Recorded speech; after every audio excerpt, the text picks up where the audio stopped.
Call the member from Maroochydore. Thank you, Mr Speaker. I want to speak further in regard to this question of access to quality palliative care, because I do believe that the Deputy Premier is misleading people at a time when it's so critical. We understand that the palliative care experts have put on the record already that there is not equal access across this state or timely access to quality palliative care.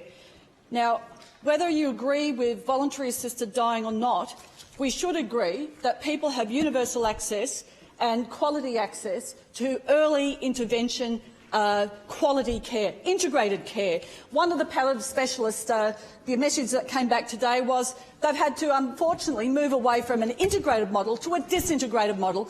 What it means is people are ending up in hospital for pain management that should be able to be done at home if there is an early intervention and integrated approach to provide timely help so people don't die in pain and suffering. But I will quote from the Palliative Care Queensland submission. The submission, this is evidence, Minister. Understand, you're not correct when you say people have got access to. Member from Maroochydore, you'll direct your comments through the chair. I will, Mr Speaker. My question to the minister will follow in a moment. The reality, though, from Palliative Care Queensland said the reality in Queensland is that. There's a point of order, member from Maroochydore. I ask you to resume your seat. What is your point of order? Are we currently considering clause 6 of the? No, we're doing clause 5. There's amendments. Now it's the clause 5 as read.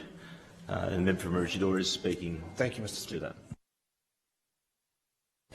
Call the member from Maroochydore. Palliative Care Queensland, in their submission, said the reality in Queensland is that the relatively small funding pie for palliative care service in Queensland means that most people with a life-limiting diagnosis can't get access to specialist palliative care until they're an estimated 6 to 3 months from death, which leaves a potential massive gap of 6 to 9 months, with little to no access to specialist palliative care for most Queenslanders who consider VAD as an option. These anomalies and discrepancies are of deep concern and alarm to Palliative Care Queensland. Evidence suggests that there is inadequate and unequal access to palliative care service due to limited resources. And I ask the Health Minister again, will he give a guarantee that people will get access to quality? Well, I will ask this government, in this legislation that's been chaperoned through by the Deputy Premier, will this government provide a guarantee that people will get access to quality integrated palliative care services wherever they live in Queensland when they have a terminal diagnosis and not just in the last few months of life?